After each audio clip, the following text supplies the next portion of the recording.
Namaste everyone, my name is Jesselina Rana. I am the Human Rights Education Officer at Amnesty International Nepal. Today, in light of its International Menstrual Health Day, Amnesty International Kathmandu University Youth Network has asked me to share a few words regarding menstrual health management practices, challenges across Nepal. So I would be answering a few questions that they have posed to me. The first one being about access to pads.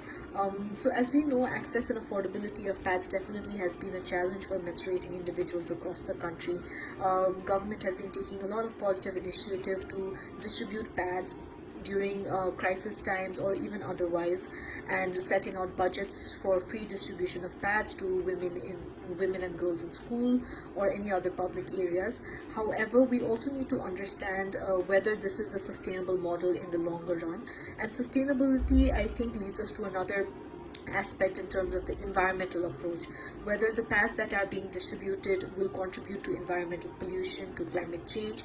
And because the pads that are being distributed contain plastic, they contain a lot of toxins as well, they could contribute to air pollution, soil pollution, water pollution, because a lot of times the pads that we throw away in our dustbin, they end up in landfills or they end up in water bodies. So the concept of sustainability, I think, also needs to be considered from the environmental aspect and move towards more environmentally sustainable menstrual health products like menstrual cups or biodegradable pads.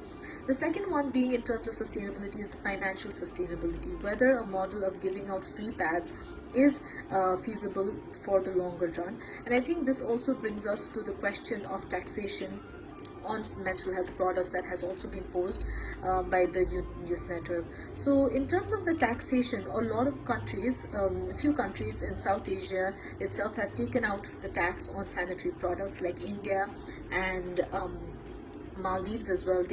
Both these countries have taken out the tax. There's conversation in Bhutan, also known as the blood tax, which is going around to remove tax from sanitary products. And one of the main reasons being that the tax itself causes a lot of challenges in affordability of sanitary products. They become too expensive for women and girls and other menstruating individuals to access it. So I do think that this is an important conversation for Nepal to have, and it is, a lot of people are raising this issue, and hopefully we also reach to a stage where menstrual health products are considered an essential item for menstruating individuals and are not, and the tax is not levied on it in light of it being more affordable. The third question is regarding menstrual taboos.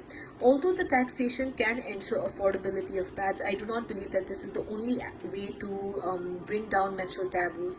So menstrual taboos, like restrictions and exclusions of menstruating individuals, have been passed down through generations. Generations of Nepalis, generations of people across the South Asian region, in fact. And just removal of tax is not going to be the solution to it. There needs to be open conversation in families. There needs to be open dialogue amongst boys and girls. Although a lot of civil society organizations are working towards normalizing of period conversation, I think change is coming, but it is slow, but it is definitely coming. And we hope the next generation won't have to face the hardships that us and the previous generations have faced in terms of menstrual health. The third question being the type of pads that are being used. So definitely when working in the menstrual health sector, when moving towards more rural areas, we also see practices of using cloth pads. We also see that in urban areas as well, because a lot of people now want to move towards more environmentally friendly pads. One of the concerns that comes with reusable cloth pads is that it becomes challenging for women and girls who go to school or work outside the house, because it becomes difficult to sort of remove the pad, wash it and dry it at that point of time, and a disposable pad becomes easier to use. However, there are women and girls across Nepal who are still using reusable pads, and it is a concept that has been used from previous generations as well, and it is a very feasible concept. However, it comes with its own set of challenges. So we're seeing a lot of women who work within the house, who are homemakers, use a lot of reusable sanitary napkins rather than women and girls who go out of the house, who frequently have to go out of the house.